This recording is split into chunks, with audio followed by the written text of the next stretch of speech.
Hello there, art students. So here I have my example of the elements handout or project that has been modified so that it is doable on a 9 by 12 inch piece of paper rather than the 21 inch long piece of paper.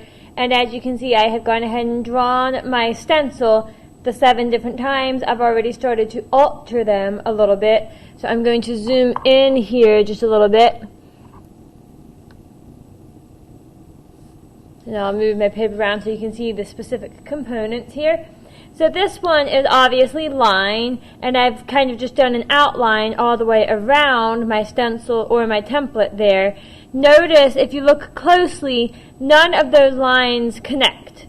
So it's not a shape. I was very intentional to make sure that when I'm drawing my lines on that particular example, none of them create a shape, because then that would be the element of shape, not the element of line. This next one here is the element of shape, and you can see that I've got the white portions that are in her hair ready to be nice and bright and white and be their very own shape, and then the rest of this is obviously its own shape. I've not done anything in the background yet because I'm not completely sure what I want to do there. I'm leaning towards polka dots, circles, so that the background is full of shapes that create the principle of a pattern, but I'm not 100% sure, like I said. So then here I've got my color example, and I've kind of angled her to where she is in a slightly different position. I'll scoot over a little more so we can see better. So she's in a slightly different position on the color one, simply because I want the white to be white, and then she is going to be one group of colors, one analogous color scheme, and then the background is going to be a separate analogous color scheme. On the color one, you can definitely use any type of color scheme that you want. If you want to use complementary colors, that would be perfectly fine. If you want to use split complements, if you want to use a triad, if you want to use a tetrad, if you just want to use all of the colors, it's really up to you exactly how you portray each element. I'm just going to be giving you a couple different examples and ideas. So I'll scoot all the way over now. It's a little slow here, so that we can see the last example on the top row, which is value. So you see I've got just the plain simple silhouette, because what I'm planning on doing is a gradient with a color on her, and then a gradient in just grayscale, black and white, in the background on the value portion. So now I'm going to move over again so that we can see the bottom row here. I'll move this up now too. So then we see the 3 that are on this bottom portion here. We've got texture, which again I've just done a very simple outline because I'm going to be actually using texture. And I think what I'm going to do on this one is actually apply a texture to her and then do a wood grain in the background, just drawn to look like wood grain, so that I have a real texture and I have an implied texture there. So on her, the texture that I think I'm going to use is actually salt, so that the pigment of the watercolor that I would use will actually hold the salt, and that is a watercolor technique, but for this particular example, what I'm going to do is leave the salt on there so that it creates a texture rather than just the watercolor technique that it would typically create. If you would like to leave at 3 o'clock, you are more than welcome to do that. Have a great afternoon. So just in case you couldn't hear over the intercom, on the texture one, I'm going to be using a watercolor technique to add the texture, but then instead of scratching the salt off the way that I typically would with watercolor, I'm going to leave the salt on so that it is a real texture, and then the wood grain background, which I will do before I do the salt, because remember we want to work from the back to the front, is just going to be an implied texture. So this next element is space, and you see that I'm using space by overlap and placement. So they're overlapping, so this one is obviously the one that is on top, this one is behind, so on and so forth, and then this is also the lowest one, so it comes forward, and then this one is the highest one, so it goes further back. And then I will also use value here, because I'll make this one darker, and I'll make it a warm color, and I'll make this one lightest, and it will be a cool color. So we have a lot of different parts of space that are being shown in this one example. You do not necessarily have to include all the different ways to use space in your example. You can just pick one, you can pick two, or you can do what I am doing and combine as many as you can fit. This example is the element of form, and as you can see, instead of turning her into a group of forms, what I've done is actually take some forms and turn them kind of open and put them around the silhouette. And I use something called draw through in order to do that. You can probably see a little bit of this line that is still here. And draw through is just when you would draw the back end of a form as if whatever is in front of it or in it is not there, so that you have a very consistent line for the top or the side of that form. So now I'm going to zoom back out so we can see the whole thing again here. And at this point, I would be ready to go ahead and do any sort of outlining with an ultrafine tip Sharpie. You can use a colored pen. You don't have to outline. You could go directly in with color. But for this particular example, I am going to outline just some of them. So I'm going to go ahead and do that first.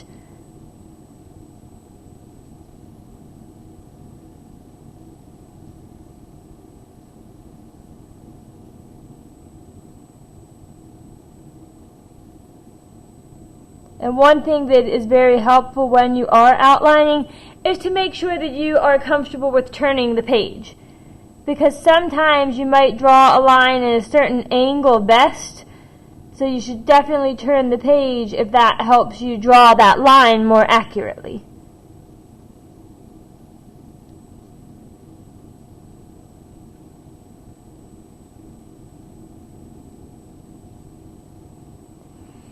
And then for my straight edges, I'm going to use a ruler.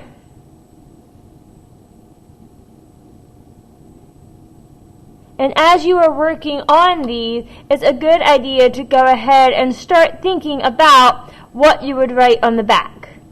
Because if you remember, on the back of each of these sections, we're going to be writing down sort of how that particular element that is illustrated can actually help achieve the feeling of the principles.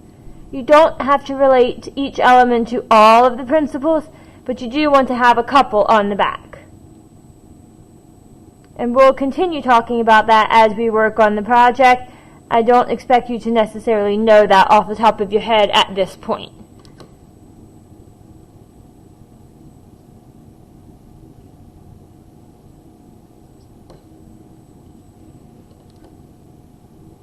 So I'm just going through very carefully, going over those straight edges. You'll notice that I did the silhouette first because that is sort of behind and inside of my forms. So by drawing that line first, I can then make sure that I don't put it in any of the wrong spots, which would mess up the form. So here I'm going to turn my page because for me, to draw a curve in this direction is usually the most effective.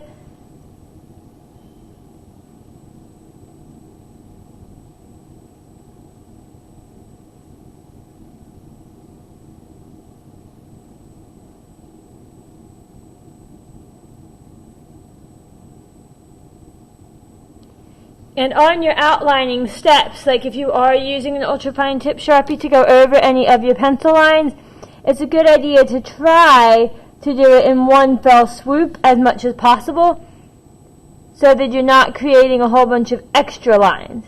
When you're drawing with a pencil, a lot of people will kind of sketch out their line, and that's fine. But then if you are outlining with a pen, what you want to do is kind of get rid of some of those sketch marks. And you want to have a nice smooth line.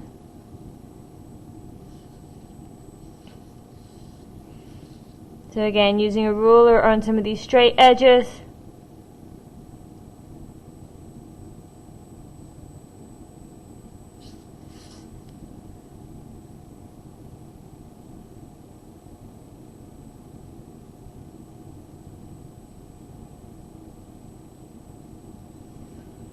So then that one would be ready for me to go ahead and erase my pencil lines before I start adding any of the color and the shading that would go in the form section.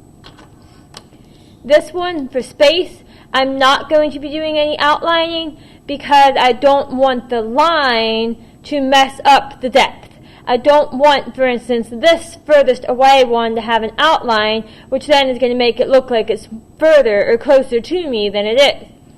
The texture one, I'm not going to outline at this point, simply because if I do, that line is just going to get covered up by the salt that I am adding. But what I'm going to do is at the end, if I feel like it needs an outline to kind of make it stand out a little bit more, I can still go back in and add that outline. So moving up into my line section, I'm going to outline the shape of her, but then all of these lines I'm going to be doing in color. So I'm not going to go over them with a black ultrafine tip Sharpie.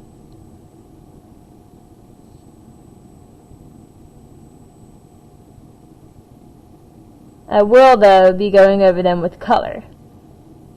I might make some of them thicker, I might make some of them thinner, I might make parts of them dashed or dotted, just to show line as best I can, with a lot of variety. Turn my page.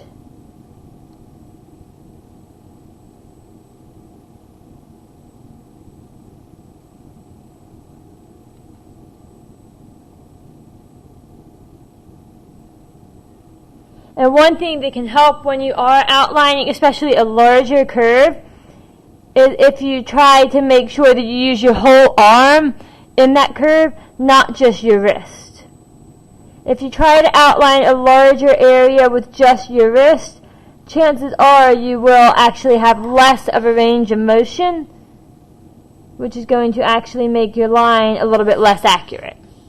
Whereas if you use your whole arm and you really pay attention to where that line is, then you'll have a much better chance of getting it accurately drawn.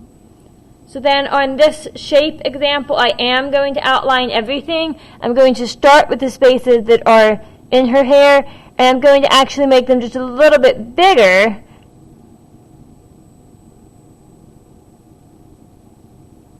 because I want to emphasize that shape there.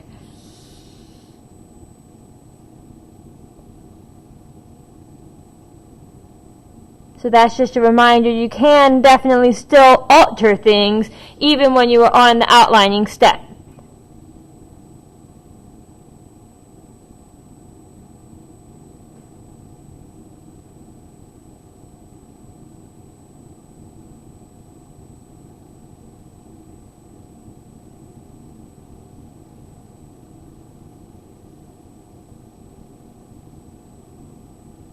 Don't ever feel like you're stuck with what you did originally. You can always edit, you can add, you can change things right up until the very last minute.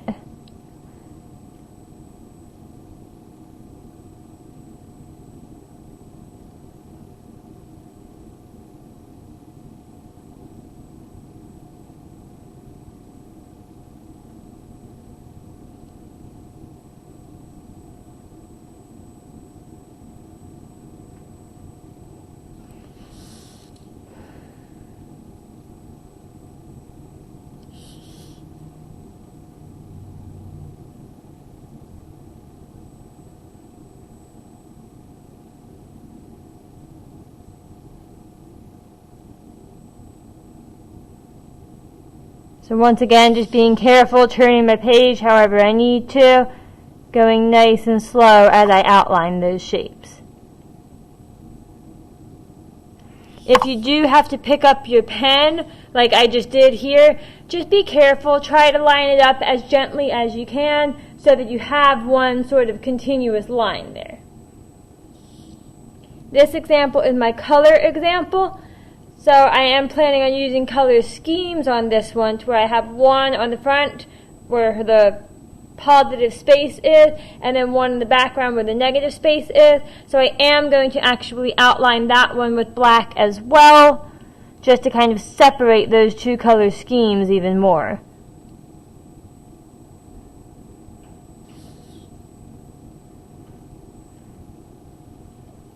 And remember that you can be as creative as you need to be and as you want to be in terms of deciding which colors you use on any of these elements, but especially within that color section, because the whole idea of that element is different combinations of colors based on the color wheel that we talked about.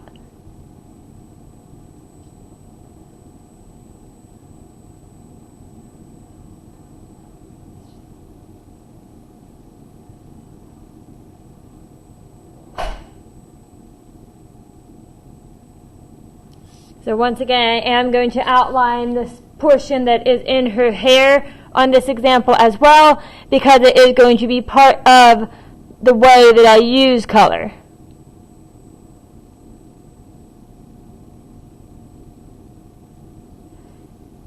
Because you remember, I'm going to leave that part white, and then the rest of the whole piece is going to be as bright and vibrant as I can make it to really stand out against that white.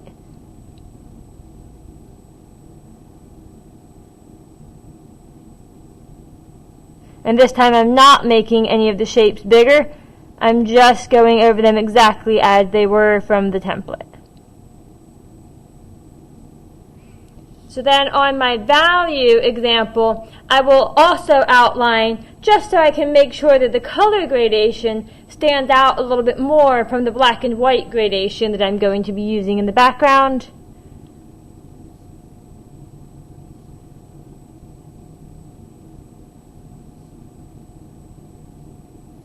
So you'll notice that when I am outlining, I'm very careful about when I pick up my pen. I do want to make sure that I pick up my pen, because otherwise there's just a little bit of a mental pressure to do everything as neat as possible with one line, but you want to strategically pick up your pen. So a lot of times one of the best places to pick up your pen will be if you come to a point. Because if you come to a point, it's much easier to connect that across than a curve. So once again, just turning the page.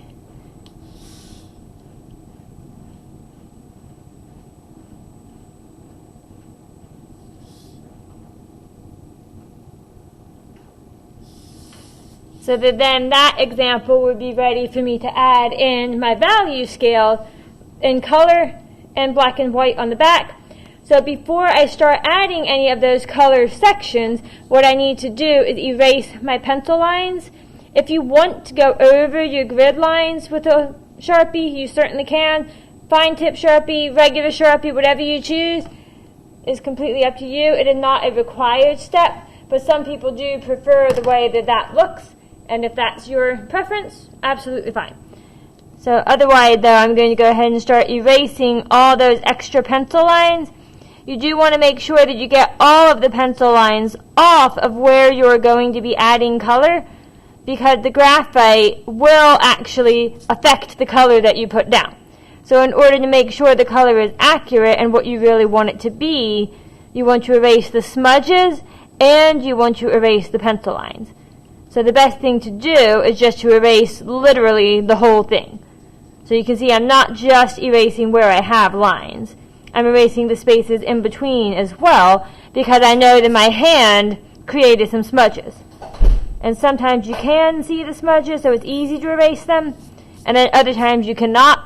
So like I said, the best thing to do is just assume that they are there and erase, so that they are no longer there. So then once I get all these pencil lines erased, I am ready to go ahead and start adding color or shading, depending on which the element is and how I plan to portray that element.